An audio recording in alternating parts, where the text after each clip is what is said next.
Madam వీడు మనోడు కాదు, మధ్యాహ్నం ప్రైవేట్ సంస్థలు అమ్మలేదు, మీ ప్రభుత్వం అమ్మిందంటారు. అవును, మేమే అమ్మాము. అవినీతి ఎలా జరిగింది? ఎందుకు? లాభాల కోసం. దేనికి లాభాలు? ప్రభుత్వానికి. మద్యపాన నిషేధం చేస్తానని చెప్పి ప్రభుత్వ లాభాలకు మద్యాన్ని ఎందుకు అమ్మారు? గుట్కా మొన్న ఎవడో రాయిచ్చు కొట్టాడురా, అప్పటి నుంచి సరిగ్గా మాట్లాడలేకపోతున్నాను. నువ్వు మాట్లాడరా. ఎవడరా?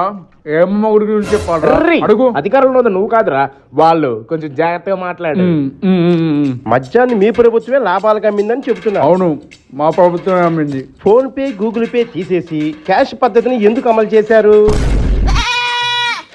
మొన్న గుండె ఆపరేషన్ జరిగిన దగ్గర నుండి సరిగ్గా మాట్లాడలేకపోతున్నా. నేనా? నువ్వు మాట్లాడు.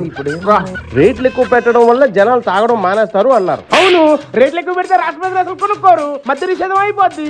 మరి మధ్యలో మేమే ఎక్కువ లాభాలు తెచ్చామని ఎందుకు చెప్పుకుంటున్నారు? అదే ఇలాక ఈదురా ఇది. ఇంకెక్కడ చిలుక ఎగిరిపోయింది. రేట్లు ఎక్కువ పెట్టడం వల్ల జనాలు ఏమైనా తాగడం మానేశారా?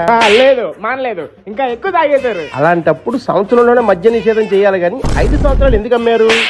అన్నా గుట్కా ఏదో తేడాగా ఉందేంటి?